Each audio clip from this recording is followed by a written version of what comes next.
This Christmas lecture is inspired by the Royal Institution of Great Britain's Christmas Lecture Series, the flagship series about science in the United Kingdom that has been around for almost 200 years. As our first lecturer, what a perfect way to start by welcoming Dr. Greg Gage to Notre Dame, an award-winning neuroscientist and engineer who is devoted to bringing advanced scientific concepts to life for young people around the world in ways that are as cool as they are scientifically rigorous. So Dr. Gage, who holds a PhD in biomedical engineering, initially worked as an electrical engineer working on touchscreens. He used this background during graduate school to make his own scientific equipment for studying neuroscience at a fraction of the cost it would have been to purchase it. He and other graduate students would visit classrooms to talk about science with middle school children. He once told a reporter, "We thought, wouldn't it be cool if we could bring these gadgets with us so the stuff we were doing in advanced PhD programs in neuroscience, you could also do in 5th grade?" For me, I absolutely love that definition of cool. This led Dr. Gage to co-found Backyard Brains, which provides open source tools, curricular materials, and experiments designed to allow the general public to participate in neural discovery, bringing to life the fascinating field of electrophysiology. Dr. Gage's work has been funded by the National Institutes of Health. He is a senior fellow at TED, and a recipient of the White House Champion of Change Award from former President Barack Obama for his commitment to citizen science. I'm a big fan of Dr. Gage's YouTube videos, and I have a particular fondness for the one that's entitled, "How to Control Someone Else's Arm with Your Brain." So I'd just like to say, should you wish to demonstrate this particular superpower tonight, Dr. Gage, I would like to be the one controlling Santiago's brain.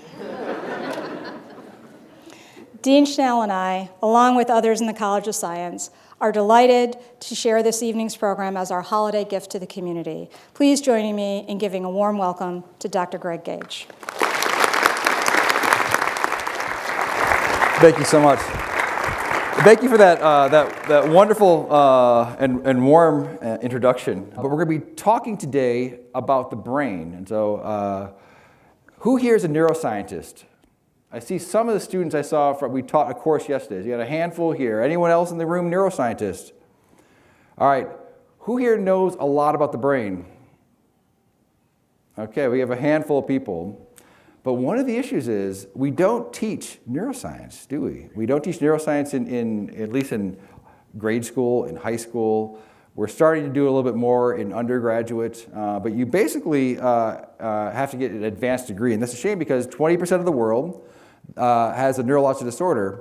And I'm sorry, you have to basically get a really, really expensive piece of equipment to understand the brain. You have to go and it's about $40,000. You have to dedicate 4 to 6 years of your life just to get access to the tools. But that's a shame because 20% of the world does have a neurological disorder, and there's no cures for those diseases. So it seems silly that the only way to learn about the brain is to dedicate your life to do that.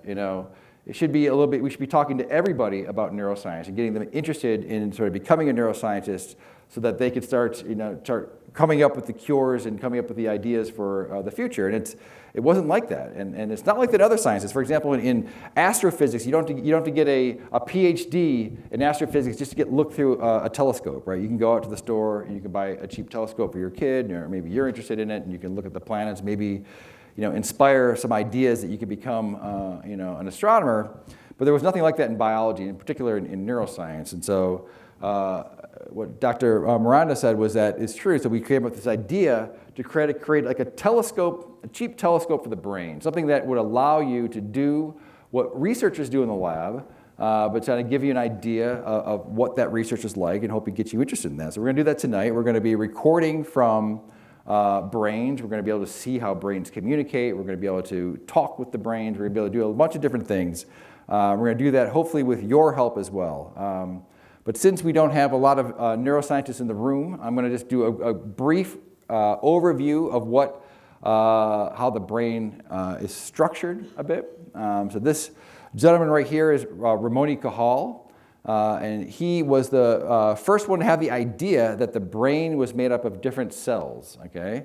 So he looked at these plates that would come back of these stained things on there, and he was arguing that these look like these are separate cells, right? There was a big debate at the time. One person thought they were all one thing, all one continuous tubes. Golgi did, and then Ramon y Cajal said, no, I think they're separate. I think these are just cells like the rest of the body. And so we're going to be looking at these cells. It turns out he was right. And this is what a cell looks like. The cells inside are the same, right? The outside is what's different. So you have these what's called processes. These things that come stretch out from the center of the cell. And you got a very strange one that goes very, very long, right? And does anyone know what we call that guy? Yeah, we call that the axon. And it's the axon that is going to reach out and touch other cells, all right? It gets really close to the other cells. And it's through these axons that we're going to be able to have communication in the brain. So information can be passed from these through this axon. Does anyone know how these messages get passed back and forth? What type of energy? Chemical? No, it's electrical, yeah. Why does the brain use electricity? Most of our cells communicate using chemistry, right? So chemical diffusion. But why does the brain have to use electricity, you think? It's fast, right? So if you're about to get eaten by a tiger, you don't want like your chemical to slowly diffuse to your brain. That's not going to work, right? You want to be able to react quickly. And so the electricity moves at the speed of light.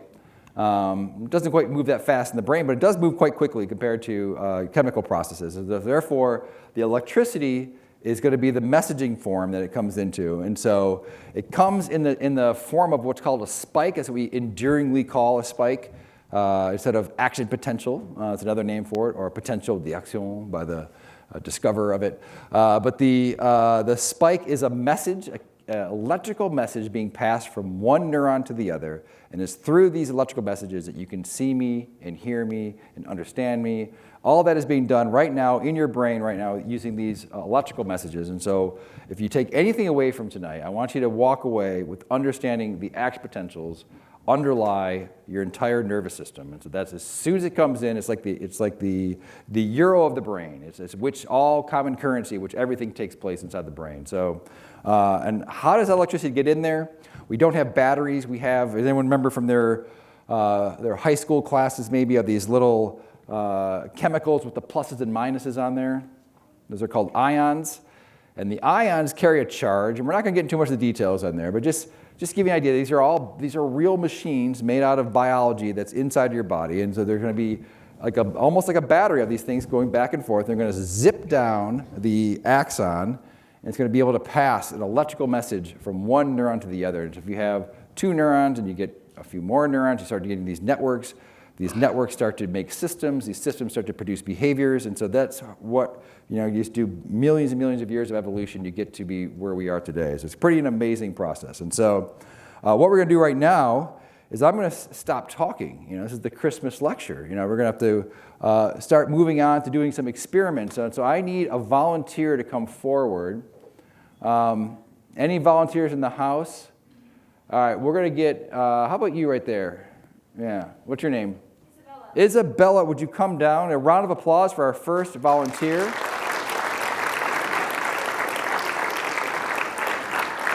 And so Isabella is going to be our anesthesiologist.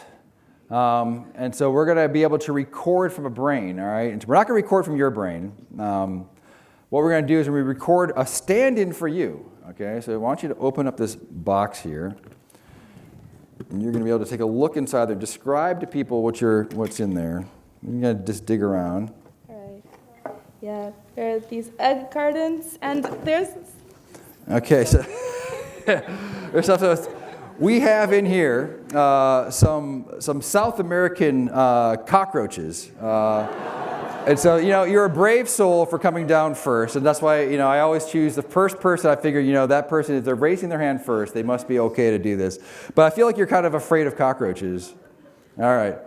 I just want to give just a little PSA right now on behalf of the poor cockroach. There are many insects that we love. We love dragonflies, we love butterflies, lightning bugs, ladybugs, but they're all just brothers and sisters of the poor cockroach. And in society, we have doomed them, right? And so it is our time tonight to sort of rescue the cockroach and let us know that the cockroaches are much similar to us. They have a very similar nervous system as the brain, right? Actually, it's not quite the brain, but more of like our entire nervous system itself. So about 500 million years ago, about 500 million years ago, there was like this stick with a line, it evolved into a brain with a column, and it's basically been the same ever since. And so if you were to slice a piece of a human brain and you were to slice a cockroach brain and you were to stain it and look at it under a microscope, you wouldn't be able to tell the difference. You just see the neurons in there. They are slightly different, but if you're an expert in it, but I can't tell the difference when I look at it. So,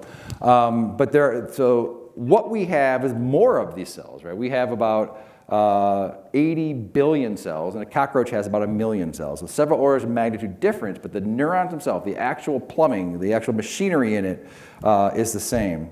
So, Isabel, I'm going to have you be our anesthesiologist. And so I just got this wonderful mug from Notre Dame. And so we're going to fill it up with some ice here. And I'm going to have you knock out our cockroach by sticking it into this glass of ice water, okay? So I'm going to fill up this cup with ice water. We're going to talk about why this is going to work in a second while I'm getting it set up. Do you still feel comfortable doing this? Okay, all right. You want to call on somebody else? Do it. All right, peer pressure. Okay, here we go. I'm going to see if I can get set up here. Cockroach onto the cup? Exactly. So your job is to get the cockroach from that box into this cup using only what's on this table. Okay. It's like Apollo 13. All right. But you could also maybe just, maybe bring this over. You just take the cardboard and just knock them in there. Okay. So while she's psyching herself up, I'm going to talk about what's happening here. So we're going to stick a cockroach into ice water. So what does that mean? Why are we doing this? So we are warm-blooded, right? And cockroaches are cold-blooded. All right. And so when you're cold-blooded, it means you're going to become the same temperature as the outside world. All right. So you're going to be. And so what happens when things get colder in physics? You guys remember this? Yeah, they expand and they slow down. And so if you remember briefly, I showed those ion channels opening and closing, allowing those messages to pass by. Are you doing all right out there? I'm stalling for time out here. All right, you got. So what's going to happen is that as when she sticks it in there, are you going to help me? You got it. Yeah, that's perfect. A whole bunch of them. And I'm going to help you out here. No, they're stuck. Whoa, I've got a whole, I'm not going to be invited back to Notre Dame anytime soon. All right. Okay, perfect. We got one escaping. Whoa, all right. Where'd my anesthesiologist go? You're still here. All right. So in just a brief moment. So does everyone know what the anesthesiologist does at a hospital? They knock you out, right? So if you ever get your teeth drilled on, you don't want to feel that, right? So they're going to give you a little bit of lidocaine or novocaine to knock out the nerves so you don't feel the pain. And so we're going to do that with this cockroach. And so by putting the cockroach into the ice water, it's going to become the same temperature as the outside world, right? It's going to be icy cold.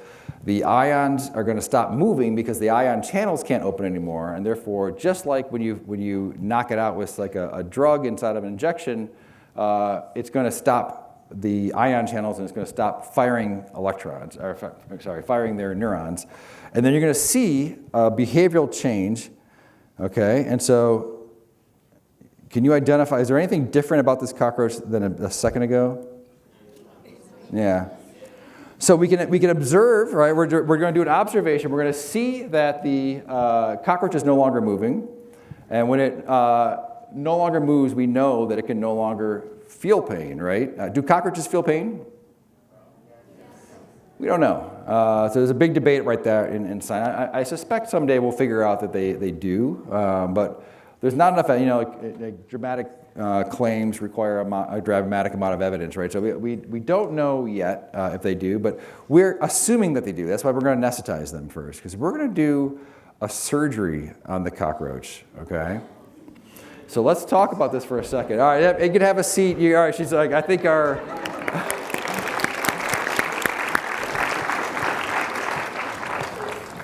anesthesiologist has decided to retire. Okay, so what we're going to do is I want to be able to do a surgery on this cockroach. And what we're going to do first is we're going to try to remove its leg. All right?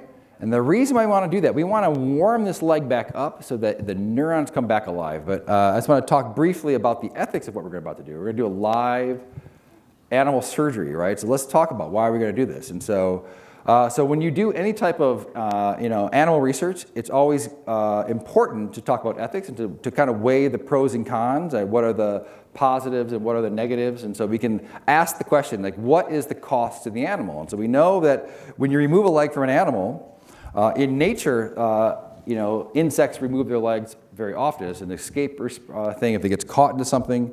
And so they're much cooler than us. They've developed a way to sort of regrow their legs. And so here is a cockroach. I believe this is after 80 days, it can regrow its limb. And if you wait a little bit longer, it completely regrows. And so it's kind of a green process, right? So this is something that regrows inside there. So we think we can also measure the behavior. And so we published papers on this that have looked at the cockroach's behaviors. And it looks like, from the point of view of the cockroach, there's not much of a difference without a leg versus with. So that's the cost. There is a cost to the cockroach. But what is the benefit to humankind to be able to understand how the brain works at a very, very close level, to understand how the firmware of the brain works, given the fact that 20% of the world has neurological disorders? And so I think that cost, or that benefit is pretty high. So when you weigh the two, we think this is ethically okay to do. So now I'm going to ask now for a neurosurgeon to help me to cut a leg off. All right, you in the back with the tie-dye mask, you can come down. That's you, yep. So we're gonna take off the leg and we're gonna warm it up. And what we're gonna warm up is the entire prep, right? So we call this a prep. So why we're interested is that if you look in these hairs here, these are the hairs that are on the cockroach leg. Each one has a neuron inside that hair. And so one of the things that creeps people out about cockroaches, they're very fast, right? You turn on the lights and they're scattering everywhere in the kitchen. But the reason why they know that is because they have these neuron sensors that can sense the wind from the door, that you're turning on the light switch, and they already even felt you coming before you got there, and they're getting out of there. And so they're actually one of the fastest animals per body length. So it also makes it a little bit creepy. I think that's why people don't like them. They're out at night often. They're dirty. It just describes all my college roommates. So I think it's not really fair to the cockroach. So what we're going to do now is we're going to have to cut the leg off, so we're going to warm up that neuron, and we're going to be able to record the electrical activity from that. Okay. What is your name, my neurosurgeon? Annie. Annie, come on down. So what we're going to do, I'm going to make a little sterile field here. And we're going to use this expensive pair of scissors that I got from CVS. And I'm going to hold the leg out for you. Okay. Here, let me put the, before you do that, I'm going to put the camera back on so I can see. There we go. Can everyone see this so far? Okay. So what I'm going to do, we're going to cut off this back leg right here. You can see all those beautiful hairs that are all up and down it. Let me set it back there. Perfect. And I want you to take your scissors. I just want you to kind of cut it, not too close to the body, but like kind of, don't cut it yet. Just kind of put it there, a little bit closer to the body. Closer, closer, closer. Right around there. Perfect. Now give it a big cut. Oopsie. Okay. All right, we'll try that. Perfect. All right, so we have our cockroach leg has been removed. If you want to put your hand out for a second, we're going to warm it up just kind of get that leg a little bit warmer, get those neurons to wake back up again. Let's put it under here so you can see it there. So everyone see those hairs on that leg? All right, so what we're going to do now is that we're going to let those warm up, and now we're going to do our experiment. We're going to record the electrical activity that's going on inside those neurons right now live, and you're going to be able to see and hear what the brain would sound, what your brain sounds like, what the neurons of your brain sound like by sort of listening on this cockroach. And so can I have a round of applause for our neurosurgeon? There you go, you can have a seat. All right, so now I need an electrophysiologist All right. Who wants to be my electrophysiologist? How about you in the Notre Dame? Okay, so does anyone know what an electrophysiologist does?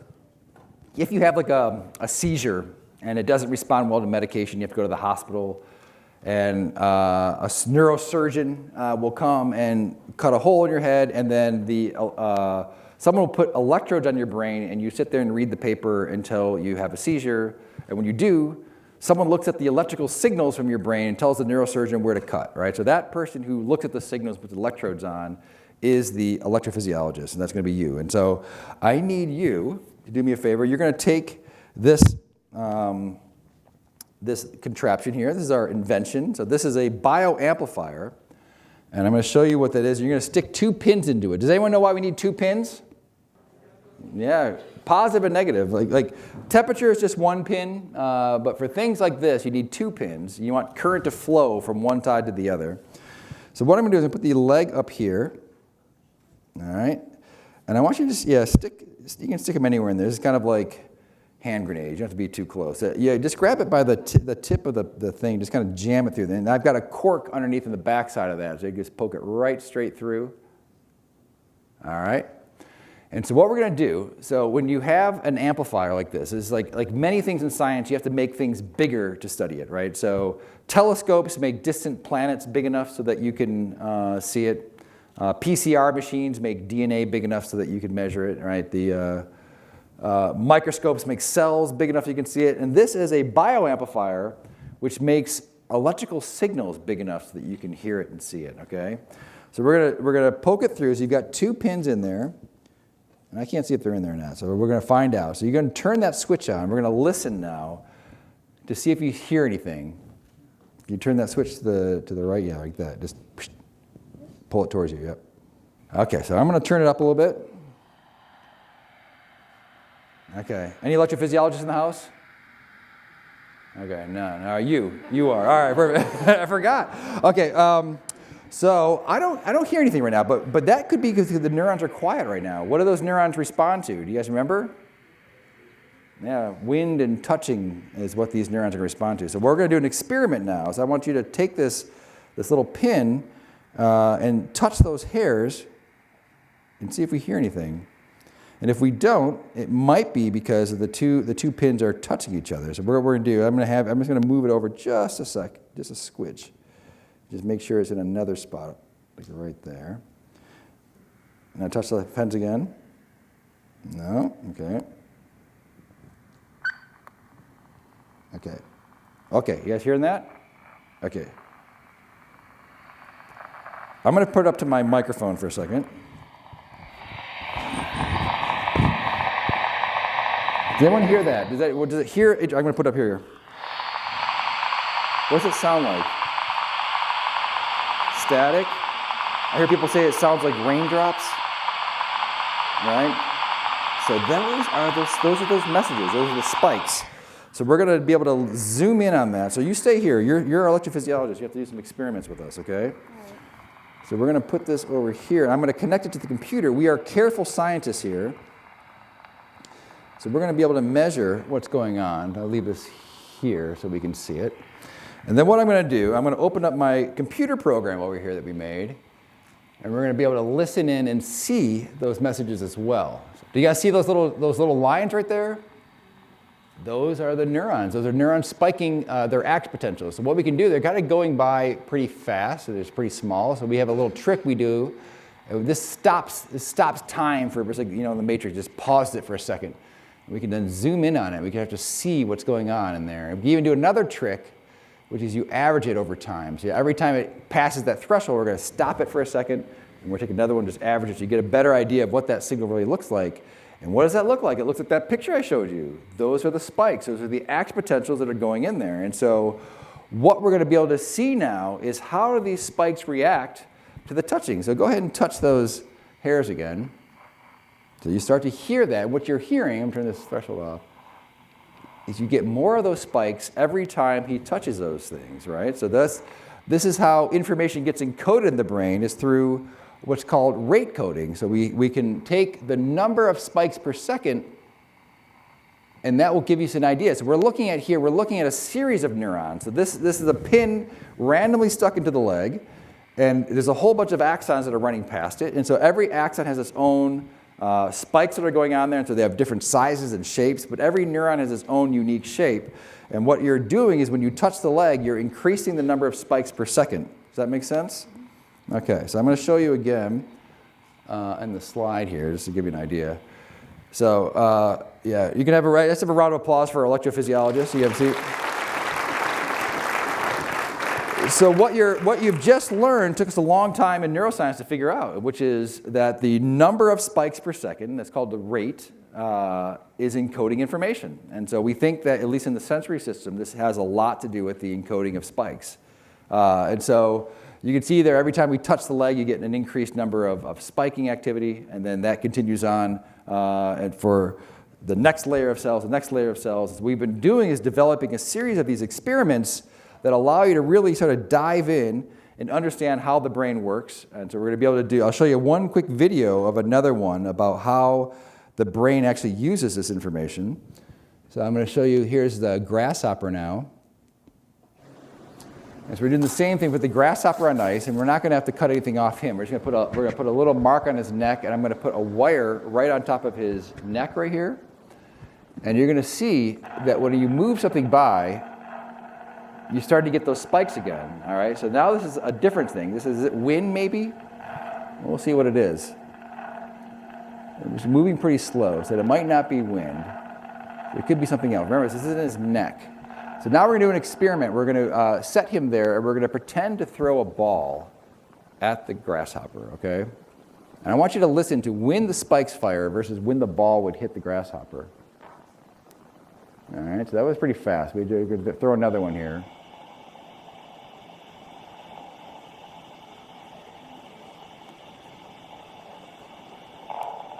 Did anyone notice when the spikes were firing?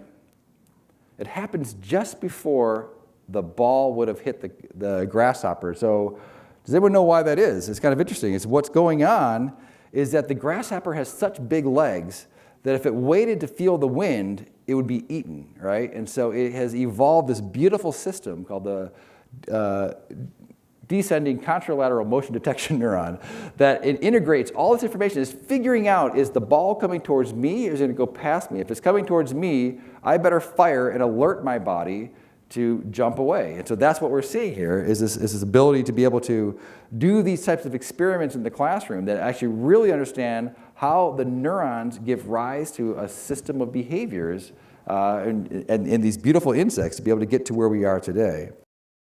Greg, thank you for coming and give the inaugural Christmas lecture at the University of Notre Dame. It's great to be here. No, well, we're delighted that you are here. So, and one thing that I would like to start with is, what is a citizen science and why you decided to pursue this area? So citizen science is a kind of important thing. I think we live in a culture where we don't quite think about things very well. So I think it's good just to always remind people about the scientific process, about when you're consuming information, how to think about this a bit carefully, right? And so I think by exposing people to science and exposing them to the process of how things work, it actually helps out in all the communities that we're going to be doing in, but particularly in neuroscience. So that's my area of expertise, and I think you don't really get to learning about neuroscience until you get to graduate schools. And so, 20% of the world have this neurological disorder. There's no cures for these diseases, and so the only way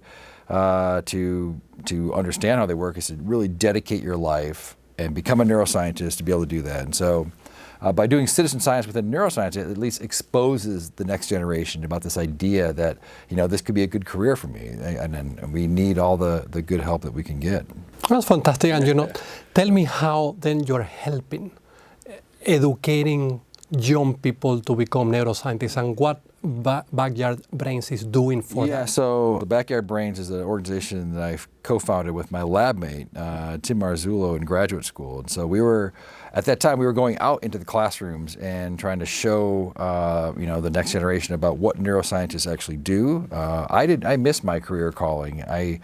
it took me about 10 years of doing electrical engineering and other stuff before I realized I wanted to return into academia and become a neuroscientist. And I was very determined not to let that happen to other kids. 10 years is a lot of time for research, right? And so as soon as I started grad school, we started going into schools with my lab mates, and we were, just apostolizing about why is it important to, if you're, or at least be aware that neuroscience and research is a possibility. And so, over the time of doing this, we were doing, demonstrations that would be interesting to kids. We thought, we would make ice cream brains that you'd scoop out a part of the brain that was like a lesion, and then you would pass that lesion to another student. So if you took out the motor cortex, they would have their arms tied down, or if you took out their visual cortex. So that they got the idea that, different parts of the brain do different things. But at the end of the day, it wasn't doing what we were hoping to do. We were hoping to kind of show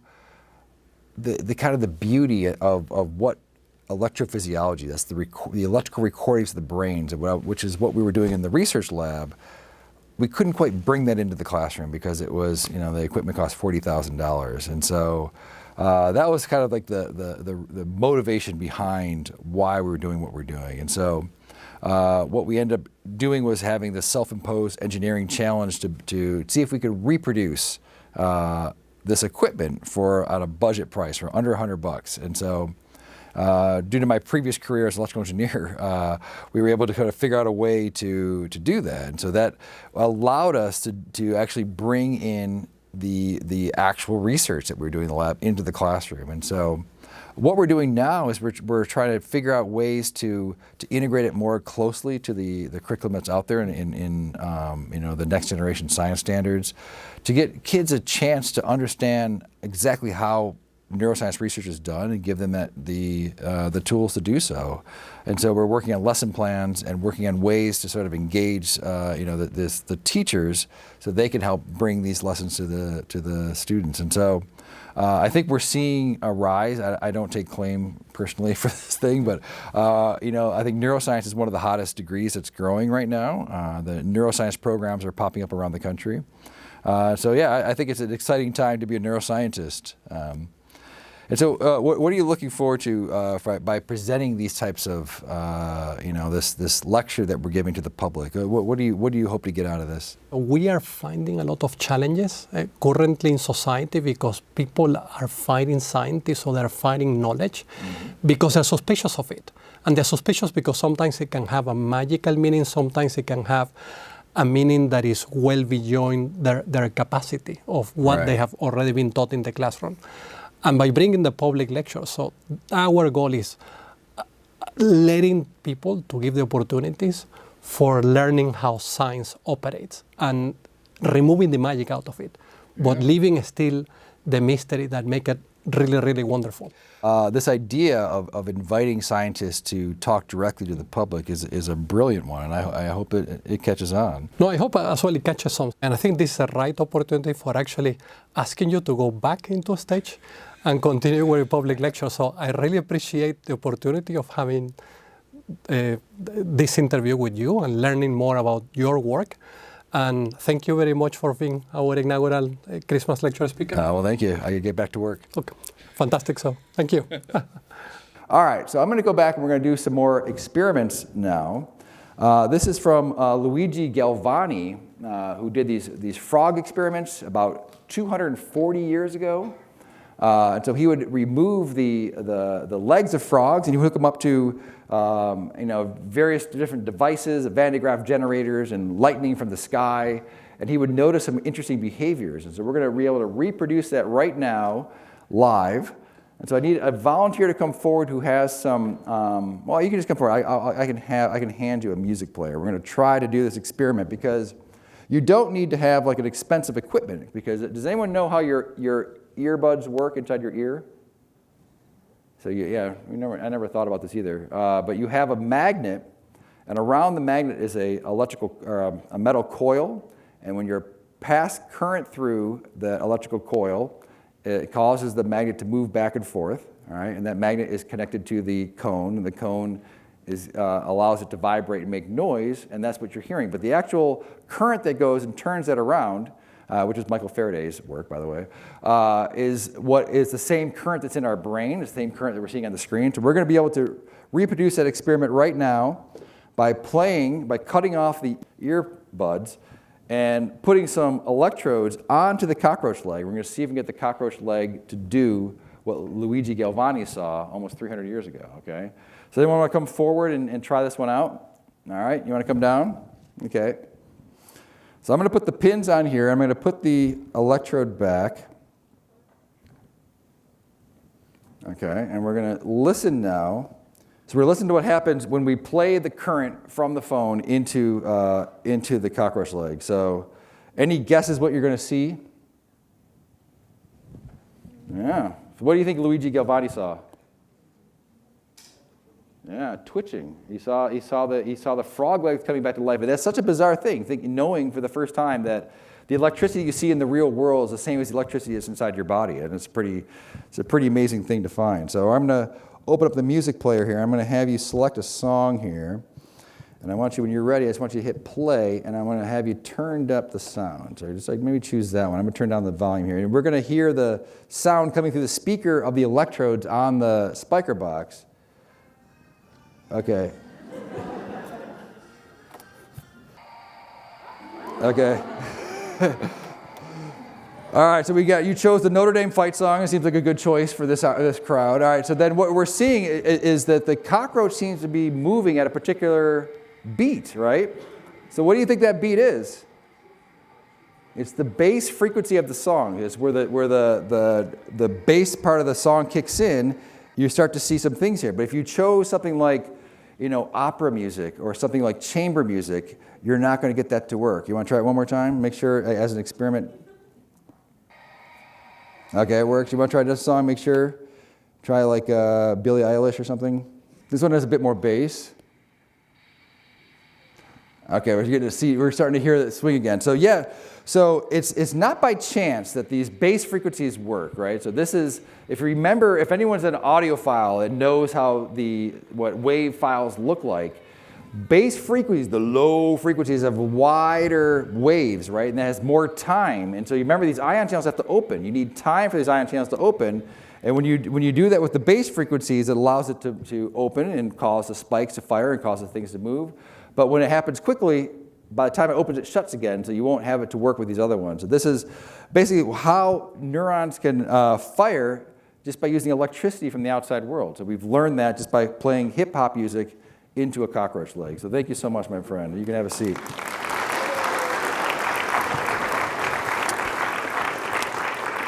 Okay, I think we're going to sort of change gears now. We're going to go back to the brain of the human. How does that sound? And we're going to be able to understand a little bit about our own physiology of the Homo sapiens. Okay, so I need a volunteer to come forward that would like their brain to be recorded. All right. Let's see. How about you in the back with your blue mask on? Okay. So we're not going to, again, I'm not going to open up your head, but we are going to do what's called a biohack. And so this is, you can come over on this side. And so inside of your brain, if we face this way, he's got a motor cortex on this side and a motor cortex on that side. What do you think the motor cortex does? Controls movement, right? So, and so he's got neurons, just like we're listening to here, deep inside of his brain. And every time he wants to move, that neuron is going to fire these action potentials. They're going to cross over his body to the spinal cord, and it's going to synapse onto another neuron there, and that's going to come out to his muscles here. And so what we're going to be able to do is, instead of going into the brain, we're going to be able to record that electrical activity as it's coming out to his muscles. And so it's a little bit of a trick we do. So I'm going to stick these electrodes on. So give me your, and I'll do this. We'll do this arm. So give me your arm. So you can put your arm out like this. And what we're going to do is put an electrode here, and an electrode here, and an electrode here. And so what we're going to do now is I'm going to put some, so there's inside of those electrodes is a little bit of salt water. And that salt water has ions in it, so the electricity is going to be able to flow through those ions. It's going to flow into the metal. As everyone remembers, electricity likes metal. It's going to flow through these metal pins here into these wires. And we're going to do the exact same thing we did before. We're going to amplify in a bioamplifier to be able to listen to now the output of the motor cortex as it's being synapsing onto the spinal cord out to the arm here. So I'm going to find my little device here, and we're going to give it a listen. All right, you guys ready? So I'm going to turn this on again. And when you're ready, I want you to give your hand like a squeeze. Oh, you guys hearing that? Okay, so this is something slightly different. This is like technical stuff, but I'll explain it on the screen here. Give you a slide for one moment. I just want to show you quickly what we're looking at inside the body here. So, and the previous one we looked at, those were neurons. And those neurons are very, very skinny axons. And they had about a millisecond wide pulse. And so we're going to look into what's happening inside of your brain now. So if I switch over to this guy. All right, so what I'm going to have you do is just give your hand a little squeeze again. Oh yeah, beautiful. So you're seeing those same spikes, right? Those are the same things we saw before, only now it's coming down from the muscles. And so I can do the same thing we did before. We're going to zoom in on what those spikes look like. So do it again. Give it a squeeze. You sort of zoom in there. So they look a little bit different, right? So they're a little bit wider. They're about 3 milliseconds big, but that's called an electromyogram because what's happening is when the neuron hits the muscle, the entire muscle fires an X potential, and that's a little bit bigger, so you get a little bit bigger of a signal, and it sounds, if you can even hear it, sounds a little deeper, do it again, than the previous one we saw, all right? So that's a little bit different. So what we can do this now is we can start to ask some interesting questions. So we can say, all right, can we measure, for example, how long it takes a human to make a decision? So we're going to do that right now. I need one more volunteer to help me out. How about you? Come on down. Yeah. So now what we're going to do is we're going to play a game. Do you play video games? Oh, perfect. All right. We chose the right person for this job. And I'm going to zoom this out so we're going to look at the time here. Everyone see that's 1 second of time right there. And so what we're going to do now is we're going to do a scientific experiment. I'll plug this in here. And you can come stand around on this side. So we have a button on here, and what's going to happen is that when it lights up, perfect, now you see that one. So you guys see that little line that's coming on there on the screen? So when that line is on the screen, if you look here, you're going to see a little light that comes on. You see that light? So what I want you to do is we're going to now measure how long it takes the brain to see the light, to send the message from the visual cortex over to the motor cortex and then down to your arm to make your arm move. So we're going to measure the time it takes for your brain to respond to light, okay? So you just look right here, and what I want you to do, your job, is you're going to be our experimentalist. You're going to try to just randomly, you don't want to let him know, you just want to put the button so we're going to be able to measure how quickly he can do that. So you stare right here, because this might be a delay on the screen. So you stare right there at that light. So you cover up your hand here, but don't let him see that light. So when you see that light switch, come on, you want you to go do this with your hand really quick, like fast as you can. Yeah, like that. That's your answer. And so we're going to sit here and we're going to measure how long it takes your brain to see that light and to be able to respond. So, all right, so whenever you want to, just press one of those buttons. Just choose. Okay, so there you go. So do you guys see that right there? So we can actually just, we'll do it again. Yeah. Okay, just choose one button, all right? Whichever one you want to do. Which one are you going to do? Green or red? Red. Okay, so only do red, and whenever you want to. Don't tell them when you're going to do it. Just, okay, so we're going to pause right there. So that's about 150 milliseconds on average in the human. 150 milliseconds it takes for the light to hit his eye, to go over to his motor cortex and down to command the muscle to move. So now what we're going to do is we're going to repeat the experiment, but we're going to say, okay, only move when you see the red light. Ignore the green light. So what's going to happen inside of his brain now? He now has to make a decision, right? So he has to make a choice if it's going to be a green light or a red light. If it's a red light, I'm going to move. And if it's a green light, I'm going to stop. So what should happen to the reaction time? It should slow down. And why is it slowing down? Because he has to see it. Because he has to make a decision. And how do you make decisions? You think. with your neurons in your brain. So we're actually going to measure how long it takes for the decision to make, and then we can try to estimate the number of neurons that are in that decision, okay? So now just got to do the red button, but every once in a while, or do the green button. Every once in a while, do the red button. So now only go on the red button. That's your, it's the same task as before. You're going to move when you see the red button. Just we've added the decision. So you can do it. You kind of like try to do it randomly. That's pretty good. Oh, wow. Okay, well, that's that might be cheating. All right, that was a false start. Okay, do you guys see what's going on there? Do you guys see that the slight delay now? So it went from 150 milliseconds to about 250 milliseconds. So that what's going on inside of his brain is that the extra processing is going on, our extra neurons, and those neurons add delay. And so if we wanted to, if it was summertime, we could do an experiment where we have people wearing shorts, and we can stick a reflex hammer on, and we can actually measure how long it takes for one neuron to fire. And then from there, you can sort of do a back-of-the-envelope calculation, how many neurons does it take to make a decision on this one. So we're not going to do this today, but we did see that because of the delays it takes to make the decision, we can actually measure that on the screen. So a round of applause for our two experimentalists here.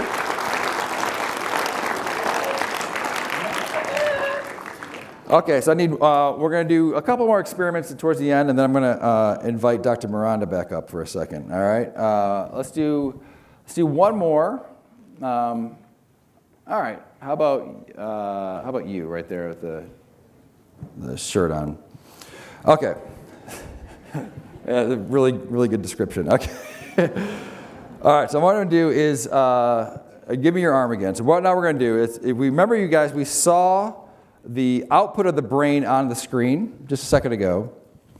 And so that is, in a sense, kind of a brain-computer interface, because we were able to stick the output of the electrode into the brain, right? Onto the computer. So we were able to see what the brain was doing by amplifying it off of the body. And so what we're going to do now is we're going to take that one step further. Has anyone heard of an Arduino before? What those do? Yeah, those are little mini computers. And they do very simple things, like if you had a cat feeder, it could just, every time the cat pressed it, a computer would make like a food hopper turn on or something like that. But you could do that with an iPhone 10, but you wouldn't want to do that because it's a waste of money. You have a really cheap computer that does that. It just does the same loop over and over again. So that's what we have here. And so what I've done is we've programmed this little computer to listen to the electromyogram, the EMG, or the spikes that are coming out of the arm here. And every time it sees the EMG, we told it to turn the lights on. So this is a way to, it's like we call it the hello world of physical computing. So the first thing you do when you program Arduino is you make lights turn on. So we're going to do that first, just to make sure everything's working. So I'll plug you in there. All right, so whenever you want to, give your hand a squeeze like this. Okay, so everyone see what's going on here. So this is 101. All right, so now we're going to switch it to 202. All right, so the next thing we're going to do is, because we can program, once you have the brain amplified into this little computer here, you can make it do other things, maybe some useful things. And so what we have here is, this is one of our students have designed this neural prosthetic here. And it's just a paper hand with a servo on it. And what a servo, let me put this in your other hand over here, just hold that. And what the servo does is that you can program a servo to move. And so what we've done is we've programmed now the computer here that when it sees the electromyogram coming in, it's going to move this servo. So it's going to have this thing, so you hold it up there, and then when you want to just move your hand, there we go. So we have, everyone get what's going on. So we're recording from the output of his motor cortex, we're amplifying it, and we've programmed the computer that when it sees the electromyogram coming in, it's going to move this servo, and it does something interesting, right? So what is this? It's a neural prosthetic. So give it a squeeze again. So when he's moving his hand, even though you're not looking at his hand, you could actually look at this hand and understand what's going on. Can you guys see how this could be useful as a biomedical engineer, to be able to design something that could listen to the output of the motor cortex, in the treatment of muscles is to get things to move. And so that's exactly, if you read what's going on in the world today, these are happening with actually brain implants to be able to record from that and actually get wheelchairs to move, get cursors to move, to get people that are locked in to be able to speak again. So this is a real technology that we're trying to introduce to the classroom to get everyone to be able to do this type of stuff. So thank you so much for being a good sport. And we have one more experiment. And I'm going to have Dr. Miranda come back down. And where's Santiago? All right. So you can take your jacket off. This is good. We're getting busy here. All right. So now we're going to do this is the coup de grace. So what we're going to do is I'm going to take some electrodes. I'm going to place them onto you, and we're going to record the output of your brain again. So we're going to feed it into the same computer system. So give me your arm. All right, and then what we're going to do now is that instead of controlling a prosthetic hand, we're going to control a real hand. Are you regretting inviting me now? You're cool with it. All right, you trust her. That's good. All right, so let's see here. What I'm going to do? Where did I put my little kit? So what I'm going to do now is we're going to hook you up just like we did before. All right. So electrodes in here. So now, again, I'm going to say it one more time. You can get sick of me saying this, but I want to make sure you get what's going on. Is that inside of her brain are neurons. Neurons are controlling her behavior. Some of the neurons in this strip of brain called the motor cortex are going to synapse onto her spinal cord and come out here and make an electrical impulse here. Now what we're going to do is we're going to take that electrical impulse and we're going to amplify it, and we're going to stick it into someone else's arm, namely Santiago. All right? And so what will happen then is that when Santiago's brain normally controls his arm, so if you, I'll do this hand. So when your hand normally moves, if I record your brain, I get electrical activity there too, right? But what we're going to do is we're going to hijack his system with your brain. So we're going to make a copy of your output and stick it into your arm, and then your arm will move when her arm moves. Okay, all right. All right, actually I'll do this hand. She's doing this hand, so let's give me this one. So give me a high five. So what we're going to do is another little biohack here. There's a thing called the ulnar nerve, and that's your funny bone. You ever hit your funny bone? Well, that's your ulnar nerve, and it's the reason why, because it comes really close to the surface of the skin here. And I'm going to put some electrodes on there, and we're going to be able to send the electricity into that nerve, and it's going to make the hand move when your brain is sending the signal to your hands. We're going to make a copy of it and stick it into you. All right, does that make sense, everyone? So I'm going to connect you two together, and when I do, you will become one cybernetic organism, a Notre Dame cyborg, here and here. Okay, so just relax your hand now. So you can, like that, and I'm going to plug you over here. So when I plug you two, you guys are now one. We are one. Okay, ready? Two mathematicians. All right.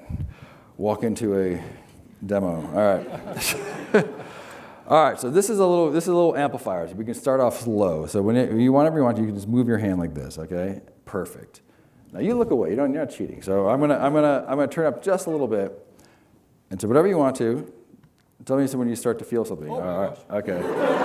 Got to turn up a little bit more. Okay. So, all right. So you have no. All right. So you. Okay, this is not me doing this. This is. Just enjoying it. Okay. All right. So does everyone see what's going on? So do you think you could stop that if you wanted to? Okay. All right. I'm trying to. All right. Okay. She's trying to. All right. So even though he's lost his free will, he's no longer is able to stop that thing. You've got the power, right? All right. So okay. All right, but all right. So I told you I love this YouTube. Yeah, exactly. All right. So does everyone get what's happening? So we now have your brain can still, so you can still roll your arm. Yes, all right. I can. Okay. So I'm gonna do one last experiment. So you stop moving for a second. I'm gonna put this down here. What would happen? I'm gonna ask you the audience a question. What would happen now if you relaxed your hand, and I moved her hand? Would his hand move? Why not? Because her brain's not saying, yeah, but it could be, who knows, maybe moving an arm causes electricity. So we're going to do an experiment. So you can look away. Okay. And I can move it all I want. You're right. Just make sure it still works. Oh. Okay. All right, we'll do one last experiment. Sorry, Santiago. All right. This is another experiment we're going to do. I'm going to stop her hand from moving. So her hand's not going to move, all right? If I keep her hand still and she tries to move her hand, will his hand move? Yeah. I see it. Okay, so all right, it's called isometric contraction. So same length contraction. So it's still, the message is coming from her brain. So you guys are going to get an A+. All right, I think I'm going to end the talk there. I'm going to release you, Santiago. Thank you. All right, cheers.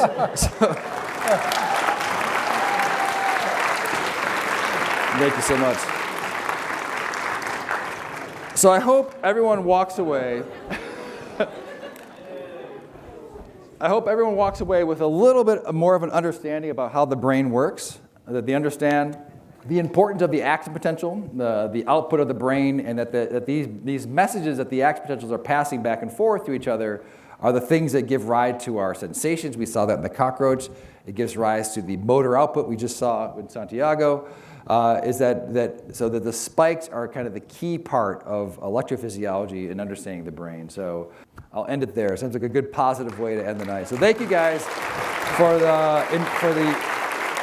being the very first speaker in the Christmas lecture series.